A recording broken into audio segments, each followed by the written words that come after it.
Welcome, everybody, to another edition of the Straub Bros Sports Show. Big bro Ken rocking with you here with little bro. Little bro, how we doing? Cold, because we're in the worst stretch of winter I have seen since I've lived in Cleveland. But I will say, admittedly, probably better than you right now. Yeah, that's a good call. Yeah, I'm cold in my heart and in my soul right now. But that's all right because it's time to go. It's time to go. But welcome to the Straub Bros Sports Show. Like I said, a cold edition, a very cold edition. And I will try not to snap on anybody, although you be nice to me in the comments because I'm not running on a lot of sleep. So my filter is not there today. But welcome to the Straub Bros Sports Show here on the Straub Bros Sports Show YouTube page and the Ken Straub Facebook page.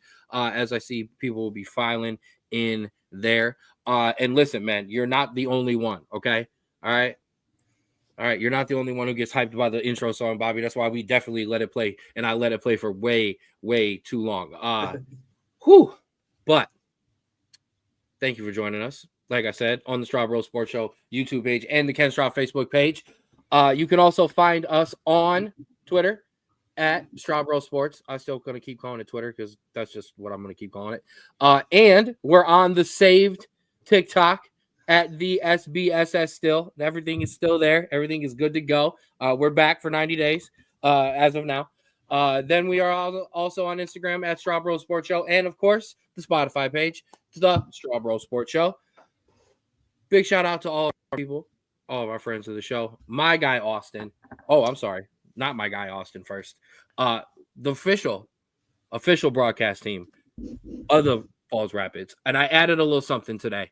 Make sure you follow them on Facebook, the Cuyahoga Falls Rapids. Make sure you follow on Instagram at Official Rapids. And you can start to get your Falls Rapids gear and your Ollie the Otter gear at fallsrapids.myshopify.com. Do not miss out. Like I said, you see me wear the long sleeve.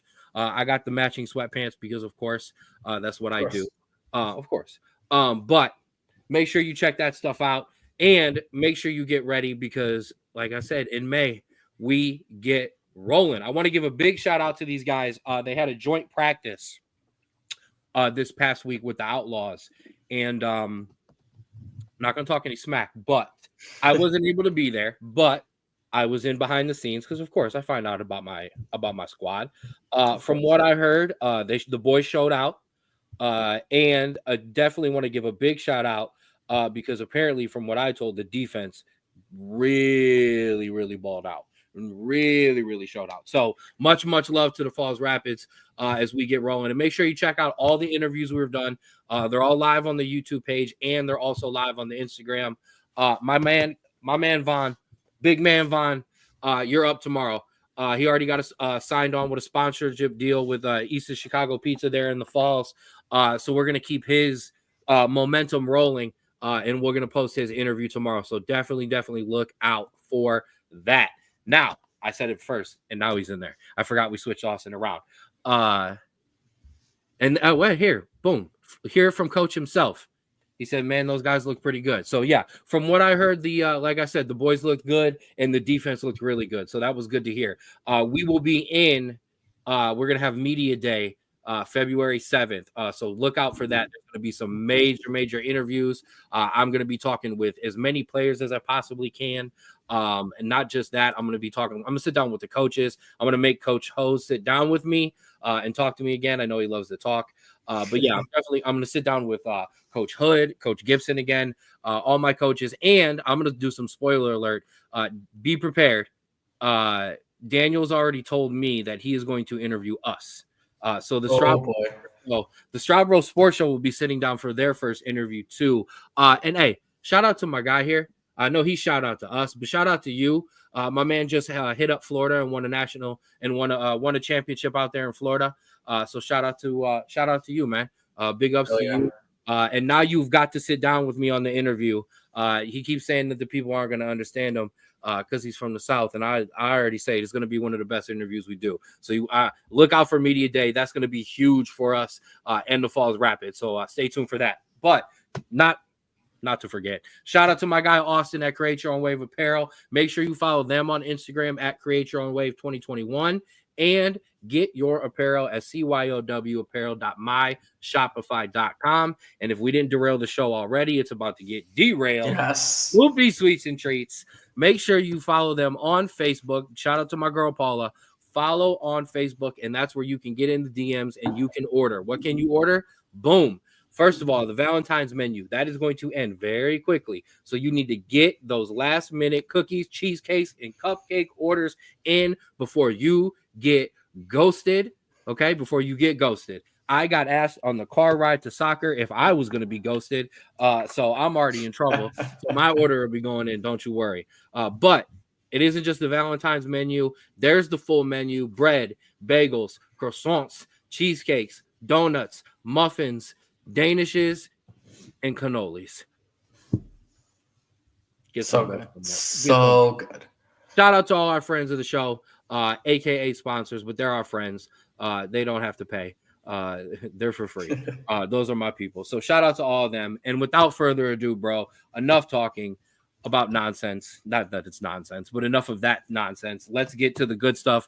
And we are going to talk first, of course, about Cleveland Cavaliers. Let's guard the land. Now, Cavaliers, last time we talked, big game with Oklahoma City. And, bro, it was not pretty. Oklahoma City kind of pretty much handled us from, I would say, about that 15-2 first quarter run on, and it was never close from there. I think it was a good loss. You can't blow everybody out. Donovan Mitchell already came out and talked. He said he knows he has to play better. And the second unit now knows that their minutes are going to get cut come playoff time, and this is the effort that they're going to get against good teams. But like I said, I like it because you're not going to smoke everyone every night. This is not what the playoffs are going to be. This team needs to face a little bit of adversity. So I like it. Now, what I don't like, and I'm critical, and now I'm going to be critical of everyone else. Donovan Mitchell comes out and says, I've got to play better, I've got to do better, and then comes out and drops 33 on Martin Luther King Day as they blow out the Suns, and it's just like, I mean, if we're going to be critical of him against the two games in Oklahoma or against Oklahoma City when he didn't do it, are the Suns not a good team now all of a sudden? No, I mean 33 against one of the top teams in the West is a good deal regardless. Or is Oklahoma City all of a sudden the only team in the West that we have to face? And no, I'm not taking my shirt off. All right. Hey, listen, the fact that you have it on after the loss and you're represented, that's good enough. You know what I mean? You're not hiding, you're not doing nothing like that. So these colors don't hide. All right. These colors don't hide. All right. We'll talk. You guys will have your glory. But no, I'm repping. Lucky's still here. But no love to Donovan Mitchell last night, but all the criticism on Thursday. Yeah, and unfortunately, I will say that's common in today's sports world where it's very negative and we don't really give kind of guys their flowers. But um, if we're talking about, I guess, just kind of the week that By the way, was, Nick disagrees with me about the Suns being good. they're 500. They just have a lot of stars, and I'm sure come playoff time, if they make it, they're going to cause some trouble probably. But I mean, we also beat up on a pretty decent Minnesota team, so I can't, after that loss, I think we had back to back very good wins. And so it's one of those things where everyone kind of gets, wrapped up in that big loss, but every team, most teams that win a championship kind of go through this in the regular season where you got an off night, you get a team that's on an on night, especially a team as good as, Oklahoma City, and you kind of give up a lead like that and you can't claw back. It happens. We probably also just really weren't able to adapt to how they were playing without Harkenstein on the floor. They played a lot of small ball, which kind of doesn't play well to our bigs sometimes. And so, listen, it's a blip in the game. It's exactly what like you said, what we needed. And I don't think it's something that's going to really happen too often again this season, as we saw by beating, like I said, a good Timberwolves team, and then just coasting through a Phoenix team that just absolutely. This show is getting completely off the rails right now, but it's not a back-breaking loss. It sucks, but it's in the regular season. I'm okay with it. So let me run through a couple things. First of all, hey, shout out to you, Stretch, as well. And Daniel, welcome in. Welcome in. The boys is here. And then, I mean, I already set the YouTube channel to not be the videos to not be in the kid section. So I mean, we'll see how many likes we can get before that happens. Still nobody want to see that. I need 50 likes, maybe 100 likes before Ken's shirt comes off. There we go. Now, not just that. Now I want to go back to your point, and I want to hold court on something real quick. I'm not going to judge some of these Western Conference teams by necessarily their record, because like that. Ant is a star. Golden State has stars. Phoenix has stars. Oklahoma City isn't the only team that's going to be there in the long run. And first of all, we got another champion from Florida popping in. Appreciate you, Taylor. And yeah, I had a rough night, so we need to leave me alone and be nice, because I'm punching back today. But I also agree with this. We're rested. We're healthy. We're lined up for the playoffs. And what I think is the best part, this is why I said it's a good loss. Now this team is not going into the playoff going, oh, we can just whoop up on everybody. Okay. Yeah. We're going to just run through. We're just going to run through. No. And this is a good point too. Everybody's getting up for us. And so now we're starting to see that playoff effort. So we got to match that playoff effort. I'm not concerned. I'm really not. I was more concerned last year, but I don't know what the matchup. Nick will let us know. I'm not sure what the matchup is right now. I think we're gonna have to let the play-in happen before we're kind of determined. The only thing that scares me about that is the rest versus rust conversation, with the teams coming out of the play-in hot off of wins, playing well. Do you come into a team that hasn't been playing and can maybe somebody sneak a game out of us? But no, I'm confident. I'm okay with it. I was disappointed, but listen, this is not college football. This is not the NFL. You don't win every damn game.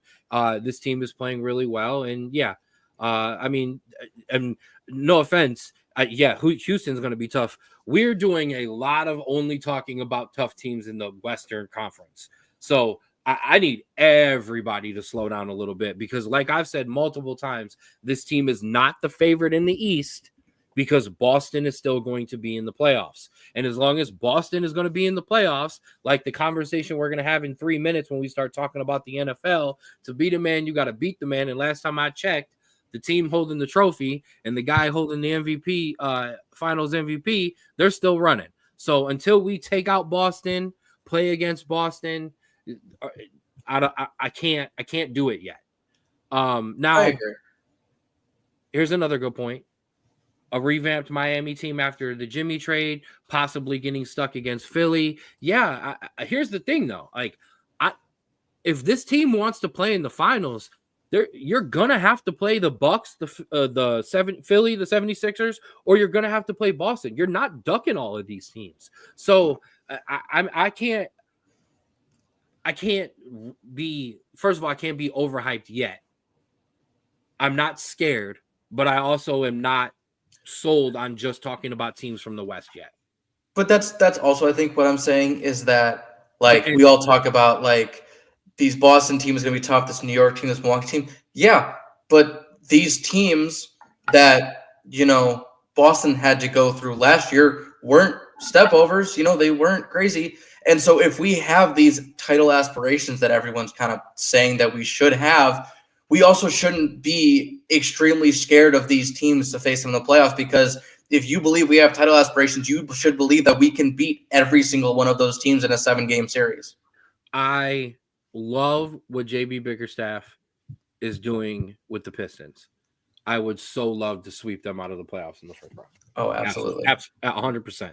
And yeah, we just need to stay focused, continue to beat some teams down. I want to see a couple more close wins against some big teams to kind of start to get that energy ramped up. But we've got some time. We didn't even hit the All-Star break yet. So I'm not panicking with this team whatsoever. And I even think now we're almost looking too far ahead almost. So yes. Yeah. So we got to stay focused there. But like I said, Donovan Mitchell deserves some credit for the effort last night, and for the 33 points in the big win over the Suns, regardless of whether or not their record is whatever. Right. All right, we'll move on to the other biggest news that we need to talk about this week. Obviously, the NFL divisional round. So let's get started. You got a graphic for me, big dog? Yes, you do.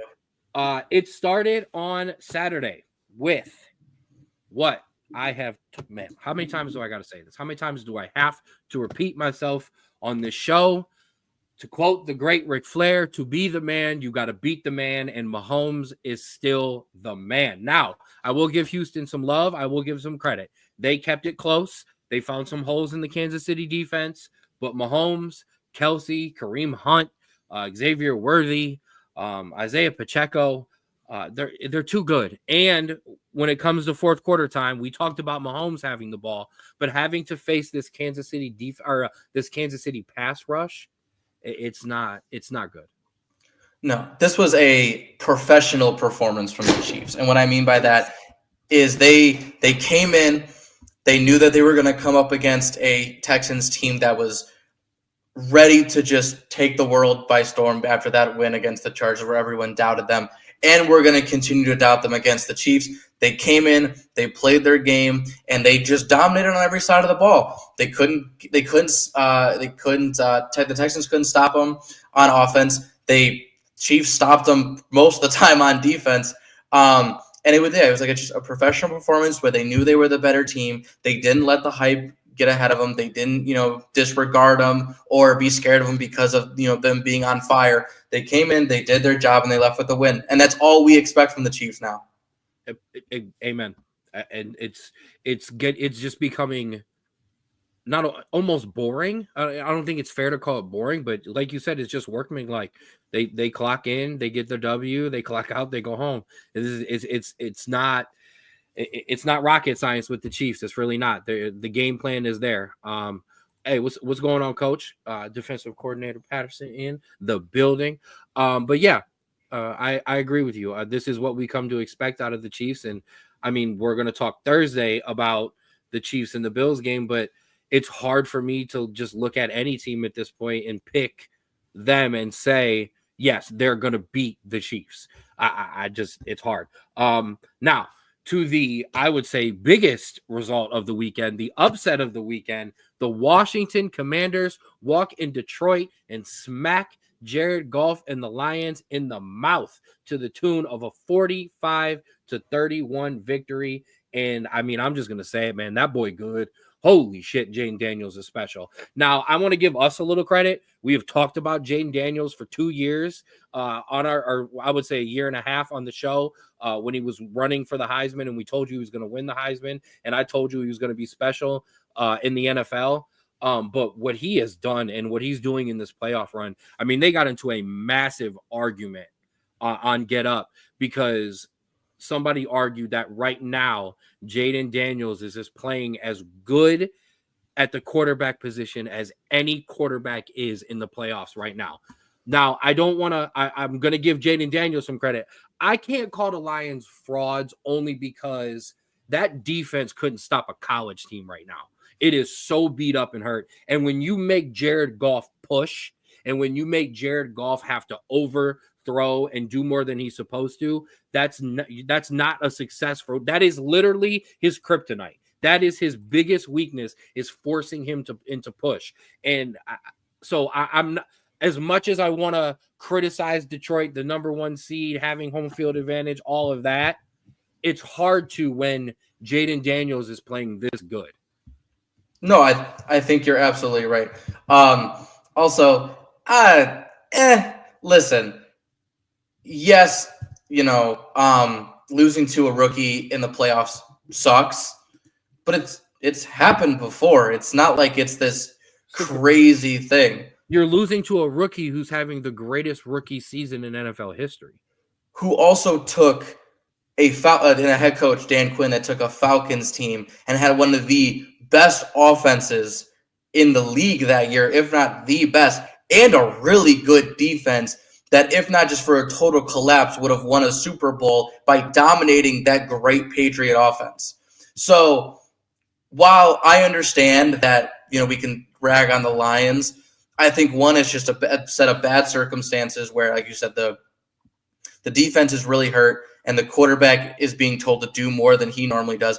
But it's also a Commanders team that, when hot, and we saw it earlier in the season, and they kind of tapered off near the end of the year, but now they're getting it back, can beat anybody with this offense. They had to win 6 straight to get into the playoffs, and now are on this run. Exactly. So listen, yes, the Lions probably underperformed this game. I don't want that to be the main story because it shouldn't be. It's kind of hard to criticize them too much when they scored the second most points in the divisional round. The only team that scored more than them is the team that beat them. They would have beaten any other team. The defense is just, like I said, and I hate to repeat myself, but the defense is a mash unit. They cannot stop anyone. They've showed that in the past couple of weeks when they had to outscore everyone. But on top of that, the Commanders were able to do the one thing that will always beat Detroit, which is force Jared Goff to do the one thing that he is not capable of doing, and that is overthrowing the ball and having to call on him too many times when they're down, because that's just not his game. It's why he got traded from LA to Detroit. And speaking of the Rams, I'm going to call you out, mister, because you jinxed the Rams. And here is why. Because with 2 minutes left, I get a notification to the group chat, and it's this guy going, Ken, what did you say on the show? There's 2 minutes left with the ball and you're down. What quarterback in the NFC would you want to have the ball? Obviously Stafford. And Stafford drives them almost all the way down the field. Can't convert on 4th and 13. But we have to talk about Philly, because Philly did exactly what we said.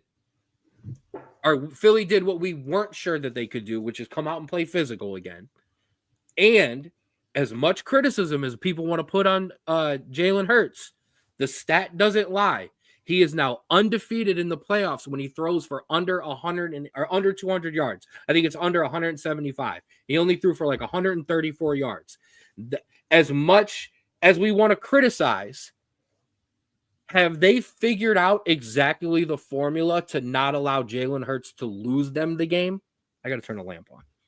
No, absolutely. I think that's why Saquon Barkley was, because of now the Ravens exit, I think that Saquon Barkley was the best free agent pickup this past offseason. And probably, depending on how far the Philadelphia goes, could be the best free agent pickup in a very long time, because he is that much of a game changer in that offense that he allows one this Jalen Hurts to get as much time in the pocket as he needs, and two, he allows these receivers, these great receivers, at times to get open and able to just dink and dunk his way down the field. And then all you have to do is just hand the ball off, and he gets 5, 6, 7 yards a carry. Saquon Barkley is, if not, I know we're not calling him the regular season MVP. Right now is the playoff MVP in my mind because of how amazing he has been this offseason or this postseason. This point is correct. It is easy to win when you get that kind of production out of your running back, and you have the great line and the great defense. You don't. Sure, we can't discount that. We can't discount that either. All you need is your quarterback to just not F it up. Basically, I mean, let's just be honest there. Yeah. And they're making it so that he doesn't. Saquon, what the reason Saquon Barkley is the playoff MVP right now is because it is a little different, even with Washington, where, hey, I know Jaden Daniels accounted for 350 yards of their total offense in that game. But however, he still gets to drop back. He gets to throw the ball. Dude, they're lining up 8, 9 guys in the box going, oh, you're going to give it to Saquon? And Saquon's going, yeah, and I'm going to run past you. Like the run in the first half when the field was still okay, he looked like the only guy who had the right cleats on. Then we switched to the second half, and he looked like the only guy who knew what was going on. He was like the only guy playing. He on the touchdown run that put it away. Like, what he's doing is ridiculous when they know what they're going to do, and that is extremely hard in the playoffs. However, the reason this can work is 130 yards from I'll let you handle that. 134 yards from Jalen Hurts, but they're important yards. They're first downs. They're extending drives. They're touchdowns. If they continue to be important yards, they'll continue to win. When he starts to go up above 200, 250 to 300 like he has in their losses, that's because now you're relying on Jalen Hurts. Yes. And that's why he got benched in the national championship game. Listen, you're not wrong in that opinion. And it's okay to call Jalen Hurts somewhat of a game manager because that's really what he is. He gets the ball to the receivers, he dumps it off to Saquon or Dallas Goedert, and he lets the offense flow. There's nothing wrong with that because he's doing it perfectly. Yeah. Now, and we're going to talk Thursday, and the question I'm going to ask you, spoiler alert Thursday, is even with all of that being said, is it going to be enough to not just beat Washington, but to win a Super Bowl? So that's a bit of a preview for Thursday. That's the biggest question, I think, on him. And no, I don't think it's sleeping on him. I just don't. I'm giving him praise for the job he's doing. And I also think it's unfair sometimes. Like, Mahomes is elite. Josh Allen is elite. We're going to get to it in a second. Lamar Jackson is elite. Joe Burrow is elite. You can still win a Super Bowl having the guy after that. Ask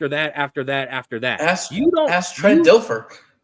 I mean, yeah, you don't have to be the most elite guy in the NFL to win a Super Bowl. And I think that's unfair. We just happen to be playing in a time where the most elite guy also has the best coach, also has great weapons, also has a great defense. You mix all of that together, and no, nobody's winning shit. Ask Brady. But I still think so. I think it's unfair when we say maybe Jalen Hurts isn't elite. He is a great quarterback, but I don't think it's also unfair to say he doesn't have the elite skills of Lamar Jackson, Joe Burrow, Josh Allen, Patrick Mahomes. No, I agree. We're keeping that out there. But also, we also forget he made a Super Bowl without the best running back in the world, and so he is a great quarterback. He's just currently doing what he is being asked of him to an amazing degree. That doesn't mean he can't do more, but what he is doing is perfect for what this offense needs. Absolutely, and I agree with Pops. All great quarterbacks have to be game managers.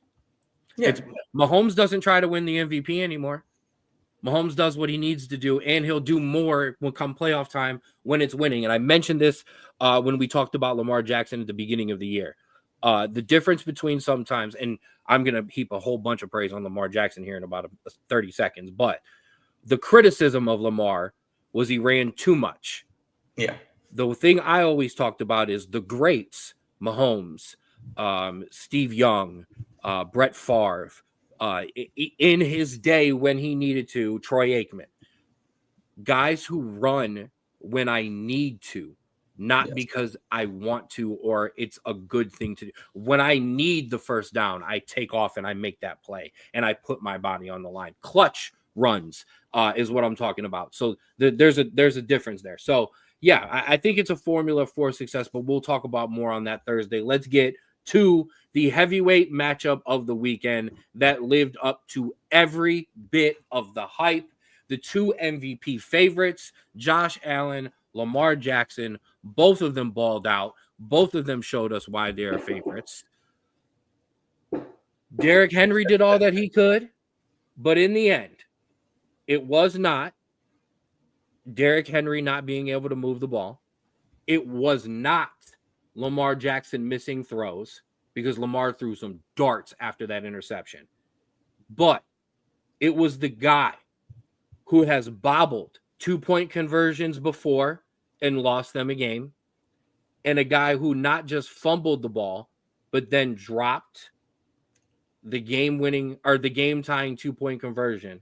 We have spent years putting every one of these losses in the playoffs on Lamar Jackson. It is time to give that man some respect and put the loss where it blames, or put the loss and the blame where it belongs, and that's on Mark Andrews. Short answer, no. Not agreeing with you there.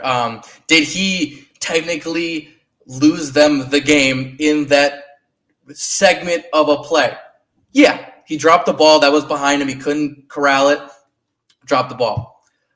But let's not forget the hole that Lamar himself created that he had to climb out of with the interception, with the fumble that led to a touchdown, and just the lack of offense in the first half. Did Lamar get them back into it? Absolutely.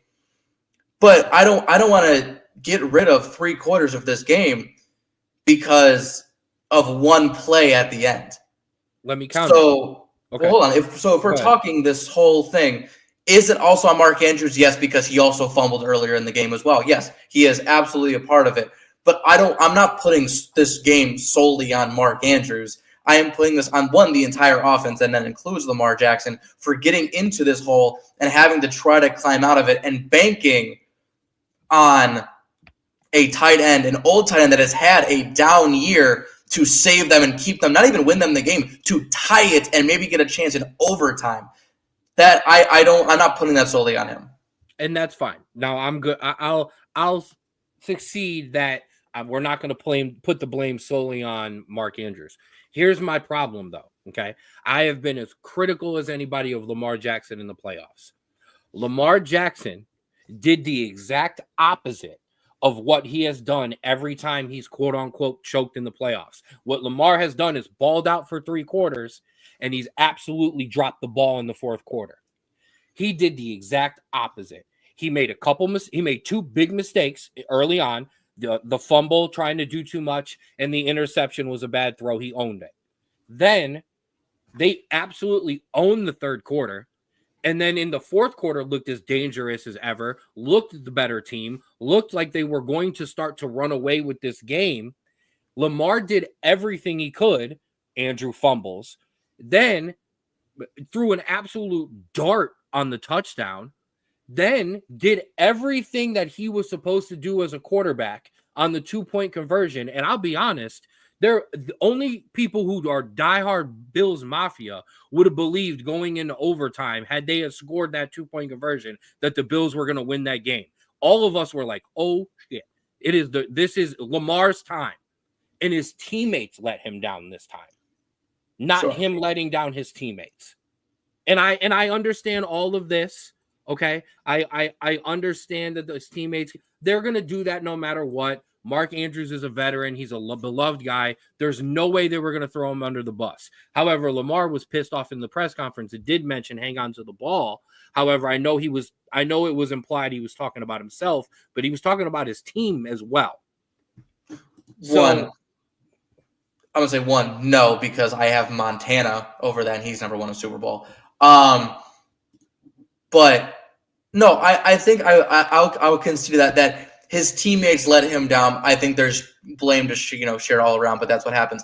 I also want to say last week I called it. I said one of these teams was going to lose a heartbreaker, and this is what happens. And I'm going to point this out. I'm going to give Myles Garrett the credit because apparently they talked to Myles Garrett about the Ravens and asked Myles what their biggest weakness was, and he said they beat themselves. No one beats them. They beat themselves. And this continues to be the problem for the Ravens. We'll go bigger picture. And this is the issue. When it isn't Lamar letting them down, somebody's fumbling or dropping a ball, or the offensive coordinator decides to stop running the ball last year in the playoffs. They do it to themselves because there hasn't been a playoff game, even the game against the Chiefs, where we've seen them line up and go, oh, they don't got a chance. That's never happened. So he's dead on. They continue to beat themselves. Now I'm going to entertain him for a second. Hold on. I want to answer this. I'm going to entertain him first because I'll go find the first comment. Okay, here you go. John and Lamar haven't made the playoffs in what is 6 or 7 years, but no one calls for John's head like Mike Tomlin's. This is a sincere question. Why do you think that is? Here, number one, he's a 2-time MVP. You're going to get more leeway when you're winning that many games. Number two, I don't think there has ever been a time in the past 6 to 7 years where I've looked at the Steelers and have said what I just said about the Ravens, where I've said, oh no, they're the underdog. No, they can't beat this team. In the playoff game against the Browns, I didn't feel like the Steelers were actually the favorites when Baker went out there. Last year against, I don't remember who in the playoffs, I didn't feel like I felt like the Steelers were underdogs. And this year when they were playing the Ravens, I felt like they were underdogs. So number one, that's number two. That's also against them. They're winning. They're not getting through in the playoffs. I think the problem for the Steelers and Tomlin is you're kind of barely scraping through. If Tomlin was rolling through and having a hiccup in the playoffs, it would just be, can Tomlin get over the hump? When you're scraping kind of through with these 8-8s and not as good records, I know it was good this year, but when you're kind of scraping through to get to the playoffs, sometimes you're going to be critical. And I'm also going to say this. I also thought it was stupid to actually bring up getting rid of Mike Tomlin. So I'm also not going to give that as much credence because I think it was stupid. I don't think it was. I will trade you number one picks for the next 10 years for Mike Tomlin to be the coach of the Dallas Cowboys. So I thought it was stupid. So I'm also not going to justify it so much because I don't think either guy should be on the hot seat. I agree, but there are people that call for names, and if I were to say what is the main reason, one, I think you're absolutely right where these teams aren't coming in with a lot of potential. They are coming in with the bare minimum. And I think that these Steelers fans, because of their history, have very high expectations for this team. And if their expectations are here and you're meeting right here, no matter how far you get in the playoffs, if you're not making it, you're not meeting those expectations. Whereas Baltimore, they're meeting the expectation in the regular season. They're just getting let down. The second thing that I want to say is when Baltimore's in the playoffs, they're losing by a touchdown. They're losing by a field goal. They're losing by a drop 2-point conversion. I have the stats here of the last playoff games for the Steelers. 36-17, 45-42. That's the closest game it's been. 48-37, 31-17, 42-21, and 28-14. These aren't close games. So it's not like you're like, oh man, if this would have gone this way or this would have gone this way, we would have won it. You got demolished most of these games. And so we can't say that we're on the same level as Baltimore, because Baltimore at least has, you just got to get over the hump. You just got to play a little better, a little cleaner. You're getting murdered. You have to change something up, or it's going to continue to be the same thing. And I think that's the reason why a lot of people are calling for Tomlin's head, whether it's the right decision or not. First of all, what's going on, Mark? Big dog, linebacker, Falls Rapids, championship incoming. Ooh, I'm talking smack. The other thing is, when you don't hit on the quarterback, fans put it on the coach. Yeah. I mean, yes, the GM, yes, the guy making but it gets lumped on the coach that they're not hitting on the quarterback. And we can honestly say the Steelers have not hit on a quarterback since they haven't had an elite or top 15 quarterback since 3 years before Ben Roethlisberger retired. The move to make is to unleash Justin Fields next year, and if it doesn't work, you go and get a guy in the draft finally. And you get a play caller that could spread this offense out and make it what it needs to be. Because I feel like if Tomlin's calling the plays or Arthur Smith is calling the plays, I feel like we are very one-dimensional. When I'm saying we, Steelers are very one-dimensional. Like it was gross in my mouth to even say we in that statement. The Steelers are very one-dimensional, and I think that if you can make this team make it more newer, make it more to the present, I think you'll have a better chance kind of being successful on this offensive side and not being as stagnant or downtrodden in the playoffs when these teams are going with good defense. They're going, I know how to stop them, and you can't adjust from there. No, let me hit a couple points. Let me backtrack. We already know 31st highlight tape. You kids are too old for the N1 mixtape tour, but we're bringing it back. Cuyahoga Falls Rapid style. Just to put that out there. And yeah, I think first of all, and this is the last bit of Steelers talk we're gonna have. Talking about teams that are no longer in the playoffs. We can talk about them come draft time for hours. I think this would be a good move. I agree. I'll give Mel credit. He's been calling for this literally since last year. Yeah, literally since last year. And yeah, that's a great idea. That's a fantastic idea. Deshaun, let them. We will give you money. We will give you money. Deshaun Watson. Here you go. Yeah, there you go. Daniel's all in. Deshaun Watson will not finish next year's NFL season on an active NFL roster. Well, he's already out most likely for next season, so I'm just letting he will be out of the NFL by the end of next year. That's my prediction. So all right, that's enough. That is enough of that. Let's get to the Bills. Josh Allen. We want to talk the Bills? Yeah. We just talked about the Ravens and how they blew it. We didn't give any love to Josh Allen and the Bills. Yeah, I mean that's true. It was a Bills performance that I will say, luckily for them, they came up on the team that also does Bills things and loses football games. And so luckily for them, they didn't lose it and they didn't win it. The Ravens lost it. So, I mean, great performance by them. Josh Allen did what Josh Allen does, which is make plays that you're like, wow, okay, this team should win. They just didn't blow it this time.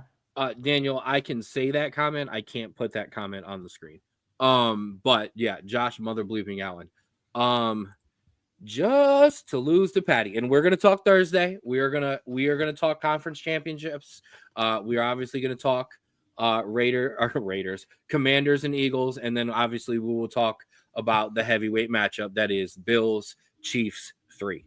The script apparently says Eagles Chiefs. Listen, I'll preview a little bit. And I've said it, this will be the third time I say it. So here's my hat trick. To be the man, you got to beat the man.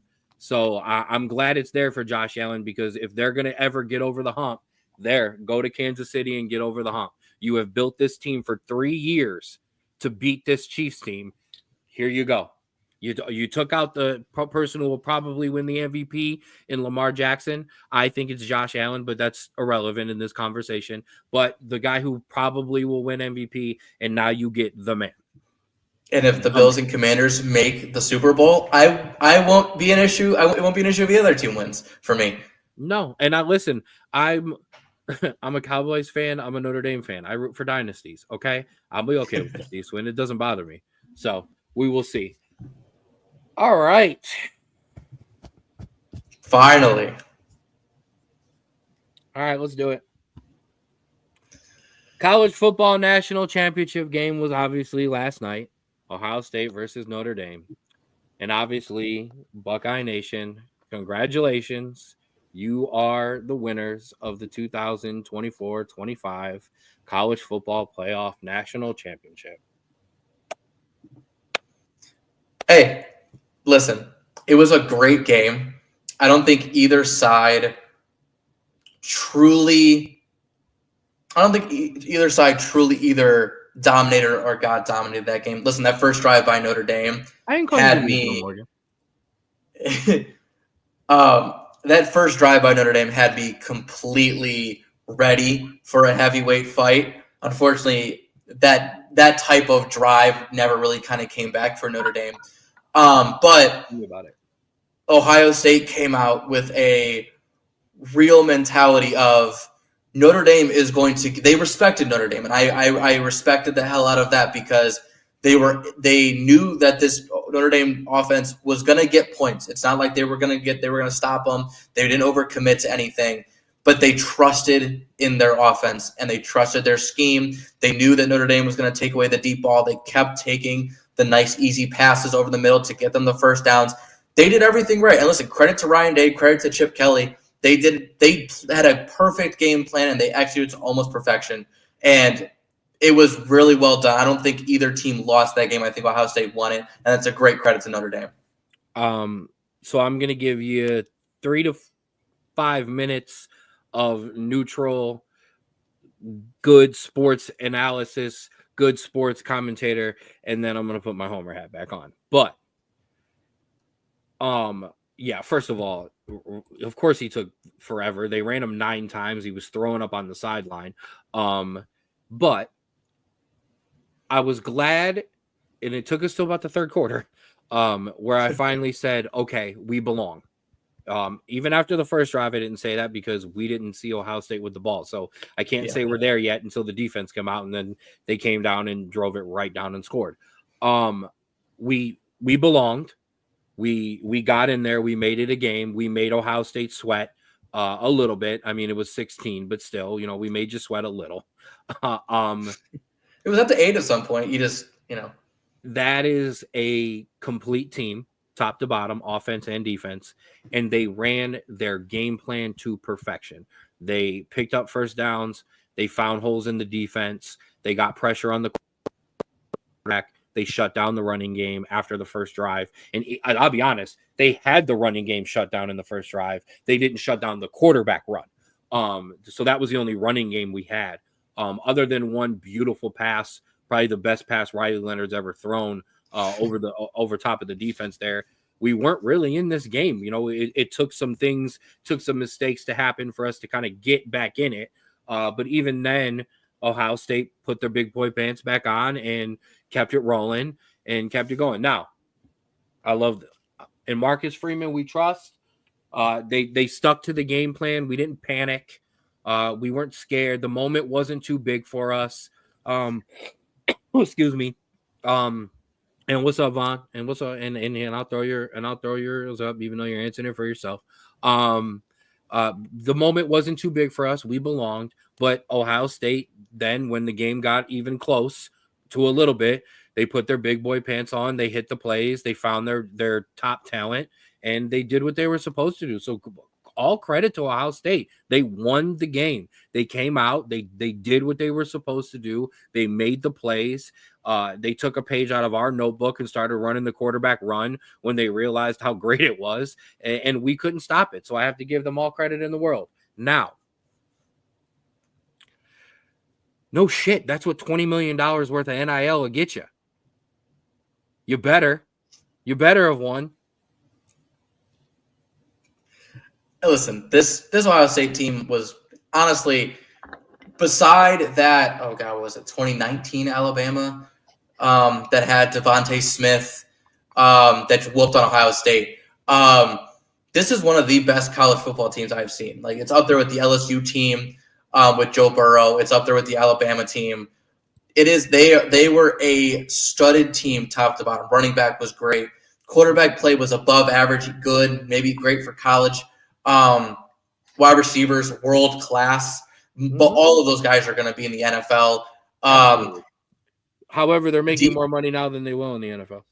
The defensive line is absolutely studded, as well. That secondary is really, really good. Listen, that team is very, very good. You have a great team.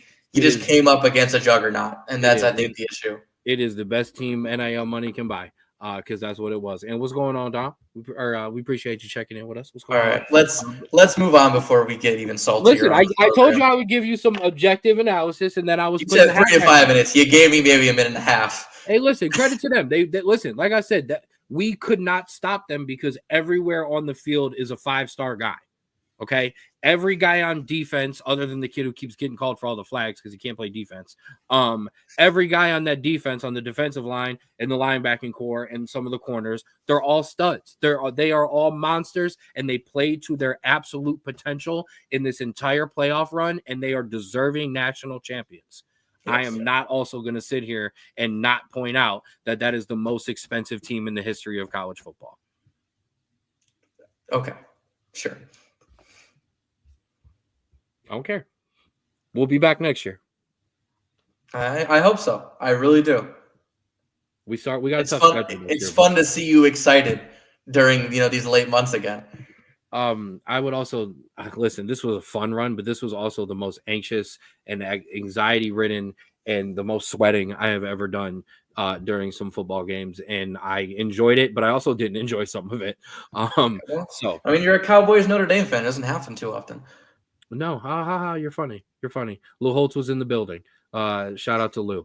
And yeah, we know you will be. I mean, if this year's team was 20 million in NIL, I've got to assume next year you're going up to like 34.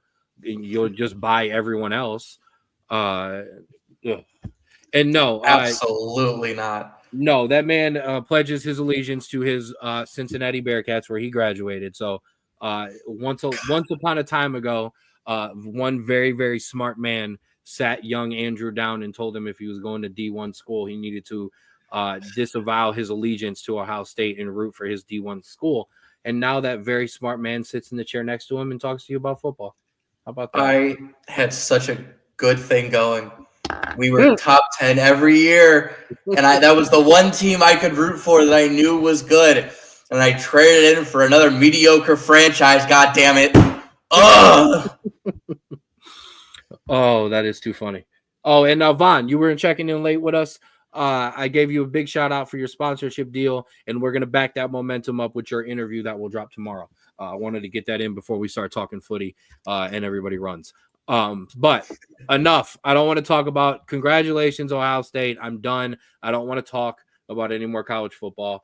I will say the most depressing part of the Notre Dame loss was not actually the loss.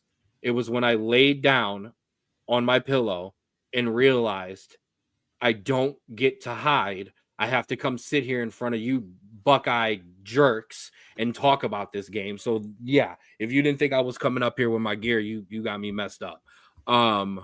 Listen, first of all, okay, you leave my Cowboys out of this, okay? Because even with NIL money, all Jerry would do is just sign Dak to another fucking extension. So I don't want to hear it.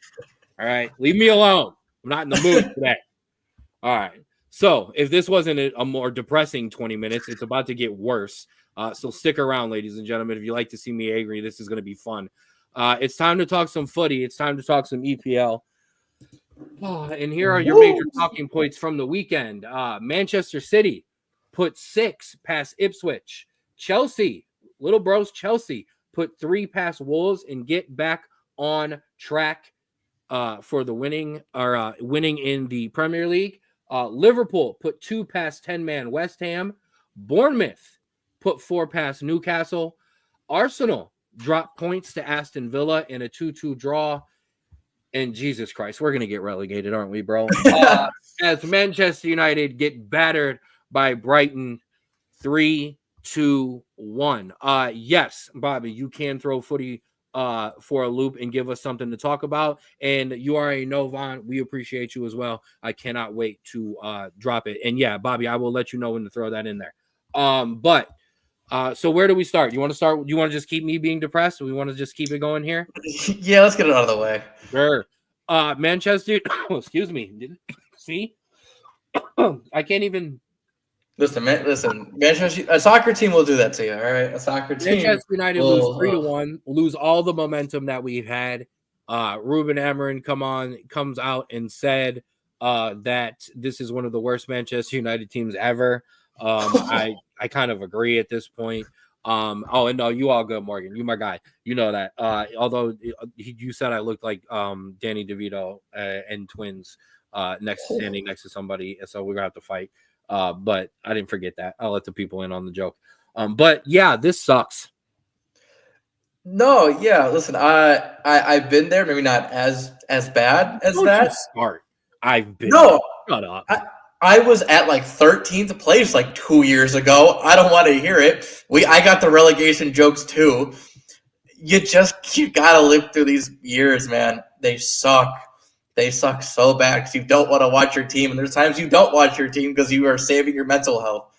But no, I hope what I do is I hope for the early games because then I just prop the iPad up and I just fall back asleep while they're losing. The goals go in. As soon as it went 2-1 Brighton, I turned the game off and I went back to sleep. So that's what that happens. So the worst part is I was kind of secretly hoping, okay, if Manchester United has the worst season ever and flirts with relegation, but Notre Dame wins a championship, would I be okay with that? And I was like, you know what? I'll sell my soul for that. Well, now we lost, so F this. Now I'm just angry at everyone. But yeah, this sucks. Yeah. And yeah, I don't want to talk about it anymore. Keeping it rolling. Let's talk about the other big result. Arsenal dropped points to Villa 2-2. They were up 2-0, Drew. Listen, Arsenal feel like I'm trying to put a good stamp on this. Arsenal feel like Liverpool before they won their first championship in COVID. They're a team that has a lot of talent and at any moment could play one of the best games that you've seen and beat anyone in this table or kind of in Europe. But there's just times that you feel like there's just not enough cohesion. There's not enough leadership. Maybe they're just distracted. But I will say the issue with Liverpool was they were young. They really didn't have an identity yet. Van Dijk didn't become the captain that he is.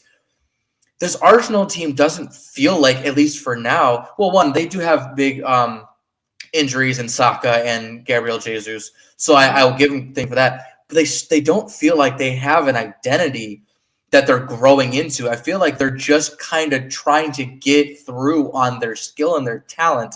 And it really doesn't feel like it's going to work, especially not against teams that have an identity like a Villa or a Forest or a Liverpool. And they just can't, they're not able to get through on talent alone.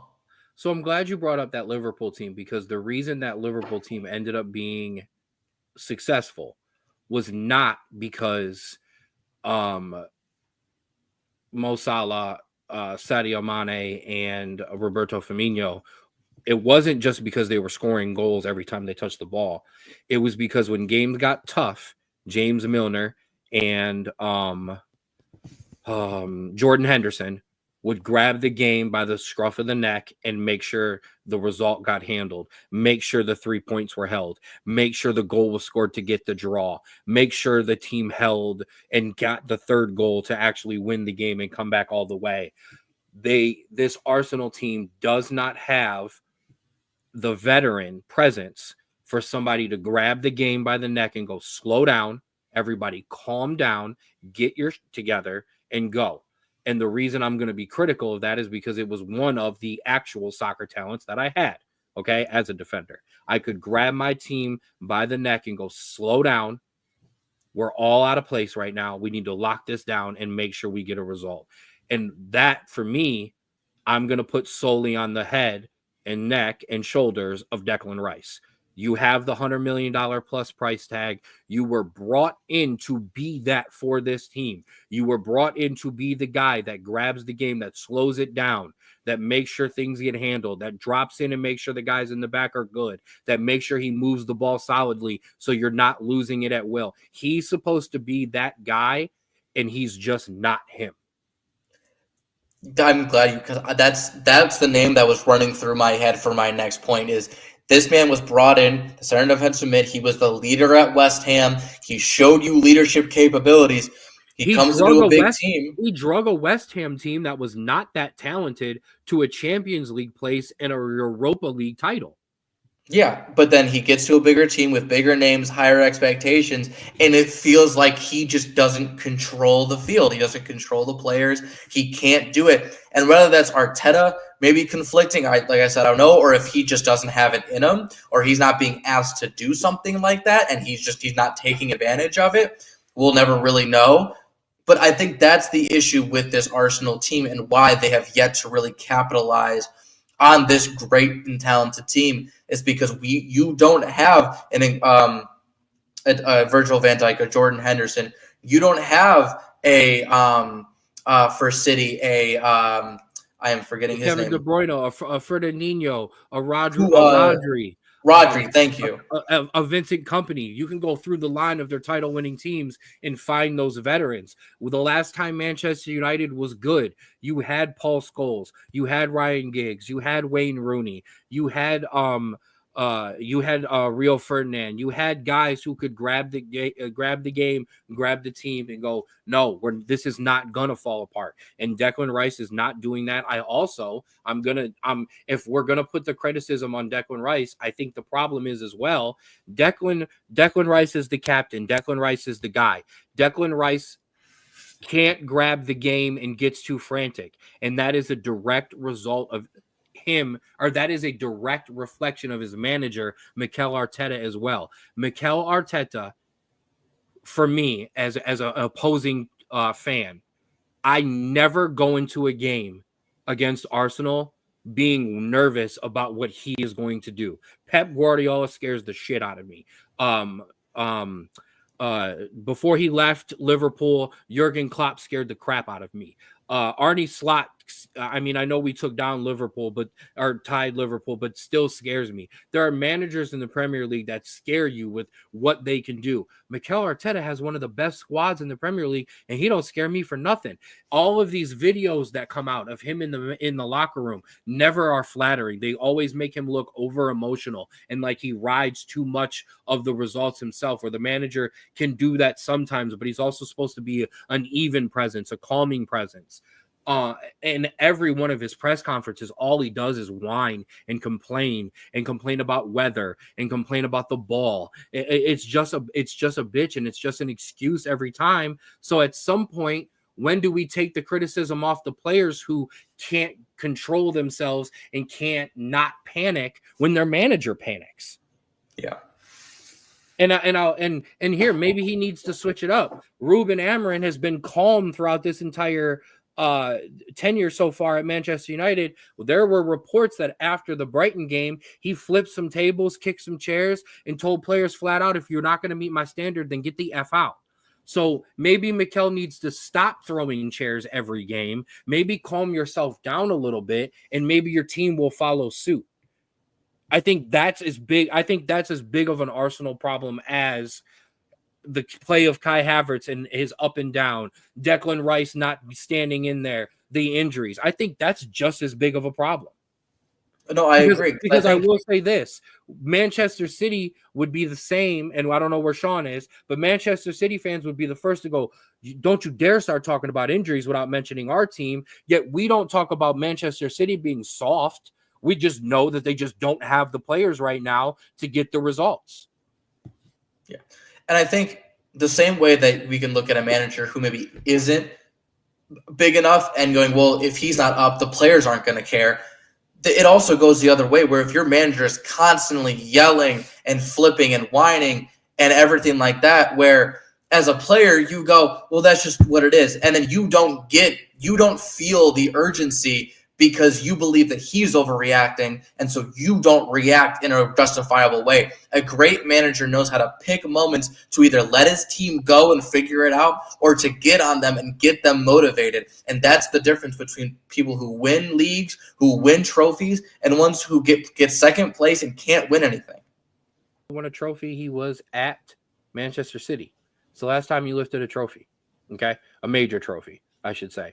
Yeah, And FA he Cups was, don't count because and they were he against me. and he was able to be the fly off the handle coach because he was the assistant coach who would be called upon to be that guy. And I've seen videos of Pep chewing his team out. I just told you, Mike, it's not that there isn't a time and place for it, but there's also a time to chew your team out, and there's also a time to walk into a press conference and not complain about a ball. Right. So, all right, I'll give you some dap. You're back on the winning ways in the Premier League. You put 3 past Wolves. Congratulations. Have you turned things around? Well, first I want to say, Bobby, you can throw that question in whenever you want. We'll get to it when we Bobby, get to it. But what I can't say yes, because this feels like a team that as soon as the first goal goes in, and it's happened with this game, it's happened in the Bournemouth game, it happened in the Fulham game, it's happened in the Ipswich game, where we get the first goal and we've dominated for the entire time. There's been times where, it was Crystal Palace. Crystal Palace didn't get a shot on goal before we scored our first goal, and we dominated the entire time. And then for some reason, whether it's relaxing, whether it's being, afraid because you didn't get that second goal, this team just shrinks. They're not as fluid. They're not as pressing. And I don't know if it's Maresca. I don't know if it's the team. But we got lucky this time because Wolves did equalize, but then we came out of the second half and we scored 2 quick ones to kind of stretch that lead and kind of make sure that they couldn't get back. But Lord, I don't have any. I love this team. We're playing so much better than we have the past couple of years. But Lord, this team is scaring me in terms of not being able to just take control of the game and make sure we see out wins. However, you moved back into the 4th place. You moved back into the Champions League spot. So take a deep breath, and we will talk Thursday about the upcoming week in the Premier League. I do want to point out Newcastle got battered by Bournemouth 4-1, which is why you did move into the 4th spot. And Bournemouth team, man. I had to take a swipe there at Dad.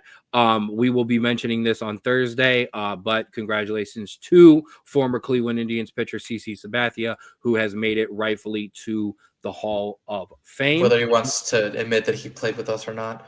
We'll get to it later. He loves Cleveland. He gives Cleveland. I know.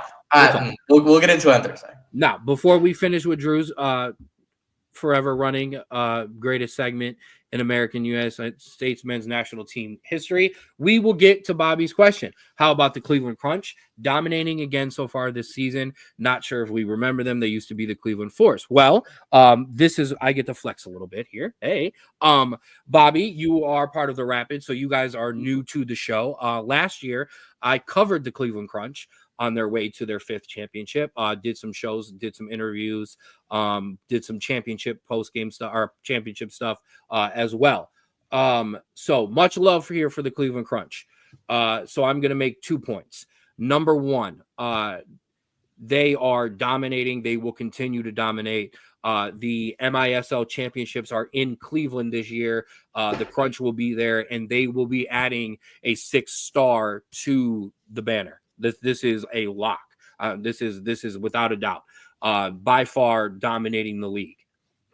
However, what I would like to see is the Crunch take the next step and move up. Unfortunately, the 2 best teams, the 2 other good teams in that league folded and are not either there this year or not good this year. I was taking a peek in. The goal differentials are just everybody else is single digits, and the Crunch, I think, is like plus 20 something. So they are going to run away, which I'm happy about. I love to see a team dominate. However, because I've been around this team, I've been around Luciano, the owner, Ryan Ruiz, shout out to those guys. Shout out to the players. Shout out to Marcus. Shout out to Mikey. Shout out to Bowman. Shout out to all those guys. But I would like, they're good enough to take the next step. There's another league, and Bobby did ask what would be the next step. There's the MISL where they are now, and then there's the MASL. There is some better competition in that league. Yes, the bottom of these leagues are always going to unfortunately be bad. That is what happens, and this is not a soccer thing. This is not an indoor soccer thing. Whenever your sport is not at the most up top pinnacle of money and talent, the bottom tier talent is always going to be and look worse.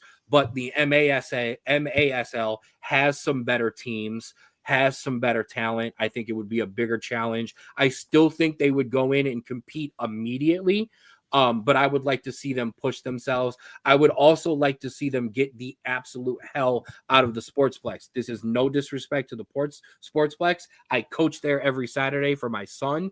But that's what it's made for. It's not made for a brand and a team like that. So I would like to see them. I know they're working on it 100%. I know this. I don't want to say anything about it because I don't want to say things that I've heard or know that aren't generally known to the public, but they're working on it, finding somewhere else to be.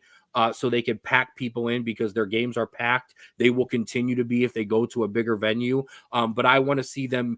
I want to see them do what we want to do with the Rapids. I want to see them grow. I want to see them get into a bigger arena, and I want to see them get into better competition. And I want to be doing those things with the Rapids next year. I want to be staying at Akron University, and I want to be out of the PAFL and into the USFL or the UFL, whichever one Daniel wants to run to.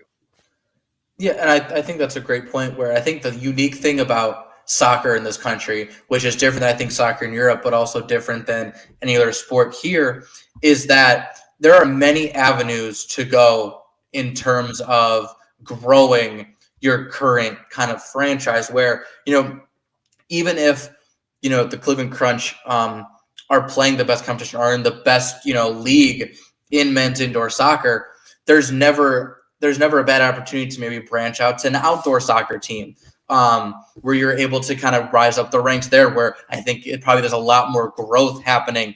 And the Crunch as a franchise, I think has a lot to give because of their history, because of the fan base that could be behind them, that they're able, I think, at that point to obviously keep playing in that indoor league and keep growing there, but also branching out to potentially an outdoor league that I think would really benefit here in Cleveland because of how passionate a lot of these fans are. And I want to give some love to Akron City FC. I mean, they've moved into USL League One this year. There is a path outdoor for teams to eventually grow and become MLS Next franchises and then eventually an MLS franchise. There is a clear path. Unfortunately for indoor soccer, there is not that clear path. So even then, if the ceiling is smaller and lower in indoor, I would still want to see them at the very, very top and dominating there. If they want to then continue and branch off into something outdoor, that'd be a different story. But I want to see them push themselves because I've seen how good and talented this team is. I don't want to see it almost wasted because you're kind of dominating to a point. Yeah, no, I agree. And I think that's also the point is what's really nice is, you're able to, at least in football, right? You obviously have the NFL, and you're never really going to get there because teams are going to expand where they want to expand. They're not going to bring up teams. So the highest you can go. You can get to the UFL. That's where we're trying to take the Rapids. So what we're saying is we can get, to there, but then there's not that next level. With soccer, there is so much growth here, and just the sport in general is massively growing in this country. And so I think that's for any team, but especially the Cleveland Crunch with their history and their following, I think has a very, very good opportunity to kind of go from there. It is it is funny that he mentions the Rapids and Crunch. I was asked about apparently from some Crunch people because obviously I was there a bunch last year. The schedule has been hectic on me to be able to branch back out, but I would like to jump in and do some stuff with the Crunch. I'm going to hold on the partnership with the Rapids because we have yet to be able to talk to our buddies at Akron City FC, and the Akron City FC mix in with the Cuyahoga Falls Rapids has a very local tie into that I want to be looking at as well. But much love to the Cleveland Crunch. And Bobby, that's a great question. That was Absolutely. fantastic.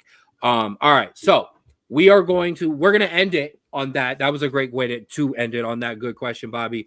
We are gonna save Americans abroad for Thursday, as well as your Straub Bra and Bro of the week. We don't have a lot to preview this weekend. Obviously, we're going to talk some Cavaliers. We're going to talk some conference championship games. But after that, there isn't as much. So we will do our little fun segments in between and mix all of that around. So I want to appreciate everybody who has been rocking with us today. All of my guys in from the Falls Rapids. You guys are dope for jumping in with us. We appreciate it. I can't wait to see you guys on the 31st. Me and Straub are going to be there to do some broadcasting. Yeah, we're going to get behind the camera. We're going to try some practice while the guys are at practice and get some reps in ourselves. And then, like I said, February 7th is Rapids Media Day. That is massive. Major sit downs, major interviews coming, and in the interview that Daniel, owner of the Falls Rapids, is going to sit down and interview his world famous broadcast team, the Straub Bros Sports Show. So that'll be a great thing because we've never been interviewed before. I actually thought about that. So that'll be fun for us to have to sit to sit on the other side of the heat and have to answer the rapid fire questions. But thank you for everybody who's been rocking with us today, whether you have been on my Facebook page or the Straub Bros Sports Show YouTube page. That link will take you right there. That QR code bloop take you right to the Straub Bros Sports Show YouTube page. Your one-stop shop for everything Straub Bros Sports Show, Falls Rapids interviews, your interviews with Browns legends, Hanford Dixon and Joshua Cribbs, all our stuff with Akron City FC, and this great podcast that we do. Thank you, Bobby. We appreciate it. See you definitely soon, sir. Excuse me. You can also find us on Twitter at Straub Bros Sports, the newly saved TikTok at the SBSS, Instagram at Straub Bros Sports Show, and Spotify, the Straub Bros Sports Show. We've been talking Rapids. Let's keep the Rapids going. We are your broadcast team. Make sure you get these guys and us and the team some love. Follow and like on Facebook, the Cuyahoga Falls Rapids. Follow on Instagram at Official Rapids, and go and not just get your Falls Rapids, but get your Ollie the Otter gear as well at fallsrapids.myshopify.com. Make sure while you're all around, you check out those interviews that I've done, ownership, players, coaching staff, all above. We will be dropping one. Like I said, Vaughn is up tomorrow, and then we will be dropping some more, and we'll be gathering some more at Media Day as well. Absolutely, Pops. Go Rapids. Go Rapids. Hashtag spread the wave. Speaking of the wave, shout out to my guy Austin at Create Your Own Wave Apparel. Make sure you follow him at Create Your Own Wave 2021 and get your gear at cyowapparel.myshopify.com and Schmoopy Sweets and Treats. Get on Facebook, shirts, Schmoopies, Sweets, and Treats, and jump into those DMs after you check out first the Valentine's Day menu, in which if you do not get this cookie, cheesecake, cupcake order in, you are getting ghosted and you are getting left on read. I'm going to get ghosted and left on read in my own household. All right, so I'm going to get my order in. Get your order in ASAP so it is delivered on time for Valentine's Day. Free delivery in the local area. That's Stowe Falls, Monroe area. Make sure you check out the big menu as well. Bread, bagels, croissants, cheesecakes, donuts, muffins, danishes, and the cannoli. All right. Make sure you check her out. Make sure you give Paula some love. Make sure you get in there. Shout out to all of our friends of the show. Thank you for rocking with us. Bro, wrap it up. Yeah, thank you for listening, watching, commenting, whatever you do to support the show, sharing as well. We appreciate that. Stay warm. Should be getting better in these next couple days, thankfully. But hey, we got a lot of good sports coming up, and we're getting kind of towards the end of this kind of football season. So we just appreciate you riding along with us during that time. Absolutely. Thank you for riding. Like I said, thank you for however you digest the show. Not a little long today, but we're a little longer than we want to be on our breakups. But we had some good stuff to talk about. I want to give a shout out to my son. Here, let me get this in the screen. He bought me a pack of Sonic buttons for Christmas to wear on the show. So here's day one of our Sonic buttons. I had it on. It was kind of making a glare, so I had to move it over. But shout out to Lando.